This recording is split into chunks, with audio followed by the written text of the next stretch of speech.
नमस्कार दोस्तों, target with PS Parihar channel में आपका स्वागत है। सुबह के इस वीडियो में ऐसी सूचनाएं होती हैं जो विभिन्न समाचार पत्रों पर छाई हुई होती हैं और विद्यार्थियों के लिए आवश्यक होती हैं। तो आइए शुरू करते हैं और देख लेते हैं कि आज के समाचार पत्रों में ऐसी कौन कौन सी सूचनाएं हैं। आगे बढ़ने से पहले एक बात और, जो नए व्यूअर हैं या नए मित्र हैं जिन्होंने इस चैनल को अभी तक सब्सक्राइब नहीं किया है, पहले आप लोग इसे सब्सक्राइब कर लें और जो मित्र पहले ही सब्सक्राइब कर चुके हैं वो लोग इस वीडियो को लाइक कर दें। अगर आप लोगों को कोई प्रश्न है तो आप लोग कमेंट बॉक्स में पूछ सकते हैं। कोई एक कमेंट वाला जो विद्यार्थी होगा उसको target with PS Parihar app की एक्टिवेशन की भी दी जाएगी। सबसे पहले सूचना है, नेट समेत 6 परीक्षाओं की तारीखें तय। नेशनल टेस्टिंग एजेंसी ने यूजीसी नेट समेत 6 परीक्षाओं की नई तिथियां की घोषणा कर दी है। इसमें दिल्ली विश्वविद्यालय की प्रवेश परीक्षा, इग्नू, ओपन मैट व पीएचडी समेत अन्य परीक्षाएं शामिल हैं। एनटीए ने अपनी वेबसाइट nta.ac.in पर नई तारीखों के संबंध में नोटिस जारी किया है। गृह मंत्रालय ने सितंबर में ये परीक्षा कराने के लिए शिक्षा मंत्रालय के प्रस्ताव को मंजूरी दे दी है। परीक्षा कार्यक्रम के मुताबिक दिल्ली यूनिवर्सिटी की प्रवेश परीक्षा 6 से 11 सितंबर तक होंगी। ICAR AIEE 7 और 8 सितंबर को और IGNOU open mat MBA entrance examination 15 सितंबर को होगी। यूजीसी नेट 16 से 18 सितंबर को होगी, 21 से 25 सितंबर तक। और जबकि आयुष पीजी परीक्षा 28 सितंबर को, इग्नू की पीएचडी परीक्षा 4 अक्टूबर को होगी। तो ये जो तारीखें हैं इसकी घोषणा कर दी गई है। इसके बाद में आज के समाचार पत्रों में जो अगली सूचना है वो है, राष्ट्रीय भर्ती एजेंसी के क्या क्या फायदे होंगे। अभी हाल ही में केंद्र सरकार ने एक घोषणा की है कि एक कॉमन एलिजिबिलिटी टेस्ट होगा और वो टेस्ट जो है करवाया जाएगा राष्ट्रीय भर्ती एजेंसी के द्वारा। लिखा है कि राष्ट्रीय भर्ती एजेंसी के गठन से बैंक की भर्ती की परीक्षाओं की तैयारी में जुटे प्रतियोगियों को बड़ा फायदा होगा। उन्हें 3 अलग अलग तरह के बैंकों की भर्ती परीक्षाओं में शामिल नहीं होना होगा, सिर्फ एक परीक्षा देनी होगी। इतना ही नहीं, इसी परीक्षा के आधार पर उन्हें कर्मचारी चयन आयोग और रेलवे की भर्तियों में शामिल होने का मौका भी मिलेगा। वो जो विद्यार्थी पहले तैयारी किया करते थे केवल बैंक की, या कुछ विद्यार्थी केवल रेलवे की तैयारी किया करते थे, कुछ विद्यार्थी केवल एसएससी की तैयारी किया करते थे, तो सहूलियत उनको ये मिलेगी कि जो सिलेबस होगा वो कॉमन सिलेबस होगा प्री परीक्षा का। इसलिए विद्यार्थियों को अब सभी परीक्षाओं में बैठने का मौका मिलेगा। काफ़ी कुछ सुधार होगा। कुछ विद्यार्थियों को अलग से मेहनत करनी पड़ेगी, जैसे रेलवे की परीक्षाओं में विद्यार्थियों को इंग्लिश अनिवार्य नहीं होती है और इसलिए विद्यार्थियों को अब इंग्लिश की भी तैयारी करनी पड़ेगी।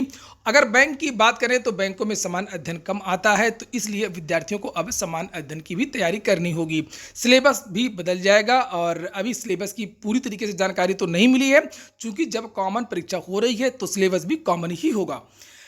नीचे लिखा है कि अभी भारतीय स्टेट बैंक, राष्ट्रीय बैंकों तथा ग्रामीण बैंकों के लिए अलग अलग भर्ती परीक्षाएं आयोजित की जाती है। राष्ट्रीयकृत व ग्रामीण बैंकों की भर्ती IBPS करता है। RNA के गठन के बाद तीनों तरह के बैंकों की भर्ती के लिए एक परीक्षा होगी। बैंकिंग भर्ती परीक्षाओं की काउंसलर पद्मा पांडे का कहना है कि इससे प्रतियोगियों पर से दबाव तो कम होगा ही, पद भी खाली नहीं रहेंगे। पद्मा ने बताया कि अभी बड़ी संख्या में मेधावी प्रतियोगियों को 3 तरह से बैंक की भर्ती में चयन हो जाता है। ऐसे में उन्हें 2 नौकरी छोड़नी पड़ती है, इससे पद रिक्त हो जाते हैं और उनके लिए दोबारा परीक्षा करानी पड़ती है। नई व्यवस्था में इससे राहत मिलेगी। वहीं काउंसलर पंकज पांडे का कहना है कि एक परीक्षा होने से स्थानीय प्रशासन पर भी रोज रोज परीक्षा करवाने का दबाव कम होगा। जो आए दिन अलग अलग बैंकों की या रेलवे की परीक्षाएं होती हैं उससे भी निजात मिल जाएगी, क्योंकि एक परीक्षा कराने में शासन और प्रशासन पूरे को लगना पड़ता है। नीचे लिखा हुआ है कि विशेषज्ञों के अनुसार समान पात्रता परीक्षा CET से प्रतियोगियों पर से तनाव और आर्थिक बोझ कम होगा। उन्हें कोचिंग के जाल से भी राहत मिलेगी। अभी प्रतियोगियों को हर भर्ती परीक्षा के लिए अलग अलग कोचिंग करनी पड़ती है, यानी कि बैंक के लिए अलग कोचिंग करनी पड़ती है, रेलवे के लिए अलग कोचिंग करनी पड़ती है, SSC की कोचिंग अलग करनी पड़ती है। इसके अलावा हर भर्ती निकलने पर कुछ महीनों के क्रैश कोर्स भी शुरू हो जाते हैं। इसके अलावा हर भर्ती परीक्षा के लिए पत्रिकाएं व किताबें बाजार में आती हैं अलग अलग। विशेषज्ञों ने बताया कि CET के क्या क्या लाभ होंगे। लिखा है, बार बार फॉर्म भरने और परीक्षा से राहत मिलेगी। एक सिलेबस होगा, नहीं करनी होगी अलग अलग तैयारी। प्रतियोगियों पर कम होगा आर्थिक दबाव। अलग अलग फॉर्म डालते हैं विद्यार्थी तो उनको पैसे भी देने होते हैं। प्रशासनिक स्तर सहूलियत बढ़ेगी। जो शासन प्रशासन पुलिस पूरी व्यवस्था चाक चौबंद करनी पड़ती है जिस दिन परीक्षा होती है। एक परीक्षा से शुचिता भी बढ़ेगी। नीचे लिखा है, लेकिन विभागों को देना पड़ेगा अलग से प्रशिक्षण। और नीचे लिखा है कि भर्ती एजेंसियां इसे ध्यान में रखकर पेपर तैयार करती हैं। खासतौर से रीजनिंग के पेपर में इसका विशेष ध्यान रखा जाता है। लेकिन नई व्यवस्था में भर्ती एजेंसियों को मुख्य परीक्षा का पेपर तैयार करते समय इस पर अधिक जोर देना होगा। इसके अलावा विभागों में भी प्रशिक्षण कार्यक्रम चलाने होंगे। वहीं पर एक और सूचना है कि उत्तर प्रदेश में भी इसी तरीके की योजना लागू हो सकती है और ये जो कॉमन एलिजिबिलिटी टेस्ट है, हो सकता है ये स्कोर कार्ड उत्तर प्रदेश की परीक्षाओं में भी, जो मुख्य परीक्षा होगी उसमें बैठने के लिए आहर कर दिया जाए। लिखा है, केंद्र की एक भर्ती एक परीक्षा की पहल को अपनाएगा यूपीएससी यानी कि उत्तर प्रदेश अधीनस्थ सेवा चयन आयोग। लिखा है, उत्तर प्रदेश अधीनस्थ सेवा चयन आयोग की भर्ती की कार्रवाई में आएगी तेजी। उत्तर प्रदेश अधीनस्थ सेवा चयन आयोग अराजपत्रित पदों पर भर्ती के लिए केंद्र सरकार की एक एजेंसी एक परीक्षा पहल को अपनाने की तैयारी कर रहा है। इससे प्रदेश में समूह ग के पदों की भर्ती प्रक्रिया में तेजी आने की संभावना है। आयोग इसी महीने बैठक में इस पर विचार विमर्श शुरू कर सकता है। प्रदेश में अराजपत्रित पदों में समूह ग के समस्त पदों की भर्ती कार्रवाई अधीनस्थ सेवा चयन आयोग द्वारा की जाती है। समूह ग के क्लर्क व फील्ड स्तरीय ग्राम पंचायत अधिकारी, ग्राम विकास अधिकारी, लेखपाल जैसे पदों की भर्ती में बड़ी संख्या में अभ्यर्थी शामिल होते हैं। इसकी चयन प्रक्रिया में लंबा समय भी लग जाता है। अधीनस्थ सेवा चयन आयोग ने इस प्रक्रिया को गति देने के लिए कुछ समय पहले ही शासन को प्रारंभिक व मुख्य परीक्षा का प्रस्ताव भेजा था, यानी कि पीईटी के लिए। इस पर निर्णय लंबित है। अब केंद्र सरकार की नई भर्ती प्रणाली के ऐलान से यूपीएससी की मुश्किल अब आसान हो जाएगी। राज्य को लंबित प्रस्ताव पर अलग से बढ़ने की जरूरत नहीं होगी। आयोग के एक वरिष्ठ अधिकारी ने बताया है कि नियमों में प्रदेश के समूह ग के पदों पर भर्ती के इच्छुक अभ्यर्थियों को राष्ट्रीय भर्ती एजेंसी की समान पात्रता परीक्षा, जो सीईटी होगी, में शामिल होने का प्रावधान करने की जरूरत होगी। इसके बाद आयोग को रिक्त पदों पर अंतिम चयन के लिए केवल मुख्य परीक्षा कराने की जरूरत होगी। तो हो सकता है जो यहाँ पर बात लिखी है, लिखा आयोग के वरिष्ठ अधिकारी ने जो बात बताई है कि जो कॉमन एलिजिबिलिटी टेस्ट होगा, समान पात्रता परीक्षा, इसका जो स्कोर कार्ड है, हो सकता है कि यूपीएससी में भी लागू कर दिया जाए तो पेट की जरूरत ही नहीं रहेगी। हालांकि पूरी बात यहाँ पर नहीं लिखी है, संक्षिप्त में बात लिखी है कि आयोग को रिक्त पदों पर अंतिम चयन के लिए केवल मुख्य परीक्षा कराने की जरूरत होगी और पीईटी की जरूरत नहीं होगी। यहाँ पर लिखा है कि ये देखिए, लिखा है कि राज्य को लंबित प्रस्ताव पर अलग से बढ़ने की जरूरत नहीं होगी। अब हो सकता है कि पीईटी को बंद करवा दिया जाए और ये जो सीईटी का जो सर्टिफिकेट होगा, यही आगे की भर्तियों में काम आए। क्योंकि जो काम पीईटी का था वही काम सीईटी कर सकता है। हो सकता है कि राज्य सरकार पीईटी भी करवाए, जिस तरीके से टीईटी और सीटीटी होता है। राज्य की जो अध्यापकों की भर्ती होती है उसमें टीईटी भी मान्य होता है और सीटीईटी भी मान्य होता है। फिलहाल आगे देखते हैं क्या लिखा है। लिखा है कि आयोग राष्ट्रीय भर्ती एजेंसी की परीक्षा में भाग लेने वाले अभ्यर्थियों को रिक्त पदों की संख्या के हिसाब से तय अनुपात में मुख्य परीक्षा में शामिल होने की अनुमति दे सकेगा। तो जो राज्य की जो परीक्षाएं हैं, वो जो परीक्षा होगी सीईटी की, भर्तियों के अनुपात में उन अभ्यर्थियों को बुला सकता है। लेकिन मुख्य परीक्षा से अभ्यर्थियों का चयन हो जाएगा।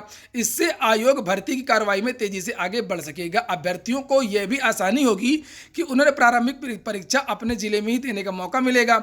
साथ ही बताया कि समूह ख के अराजपत्रित पदों के बारे में राज्य लोक सेवा आयोग निर्णय करेगा। जो बड़ी भर्तियां होती हैं 4200 ग्रेड पे से ऊपर की, वो भर्तियां तो लोक सेवा आयोग करता है और जो नीचे की भर्तियां होती हैं वो उत्तर प्रदेश अधीनस्थ सेवा चयन आयोग करता है। तो अब ये बहुत बड़ा बदलाव है। आगे जो एक साल में आपको देखने को मिलेगा, उसी के हिसाब से सभी विद्यार्थियों को अब तैयारी भी करनी होगी। अगली सूचना है, इलाहाबाद विश्वविद्यालय और कॉलेजों के 40,000 छात्र प्रोन्नत कर दिए गए हैं। लिखा है, सुप्रीम कोर्ट और यूजीसी के आदेश पर होगी अंतिम वर्ष व अंतिम सेमेस्टर के 20,000 छात्र छात्राओं की परीक्षा। दोस्तों, आगे बढ़ने से एक बात और कर दूं, आप लोगों से हमेशा शिकायत रहती है कि आप लोग वीडियो देखते तो हैं मगर लाइक नहीं करते हैं। इसलिए वीडियो को ज़्यादा से ज़्यादा लाइक किया करें, जिससे मेरा प्रोत्साहन बढ़े, मैं आप लोगों को इसी तरीके के और अधिक वीडियो बना सकूं। नीचे लिखा है कि इलाहाबाद केंद्रीय विश्वविद्यालय और संगठक कॉलेजों के तकरीबन 40,000 छात्राओं को शुक्रवार को अगली कक्षा में प्रोन्नत कर दिया गया है।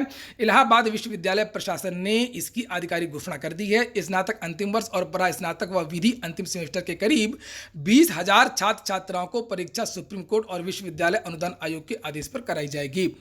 अगली सूचना है, आईटीआई की जो अंतिम तिथि है वो बढ़ा दी गई। जिन विद्यार्थियों को आईटीआई करना है वो 31 अगस्त तक भी आवेदन कर सकते हैं। अगली सूचना एसएससी की है। लेकिन सीजीएलई टियर 3 का रिजल्ट के आसार जल्द हैं। लॉकडाउन के कारण पिछड़ चुके काम को पटरी पर लाने के लिए कर्मचारी चयन आयोग पूरी तरीके से सफल नहीं हो पाया है। महत्वपूर्ण परीक्षाओं के रिजल्ट महीनों से रुके हुए हैं, जिससे अभ्यर्थी चिंतित हैं।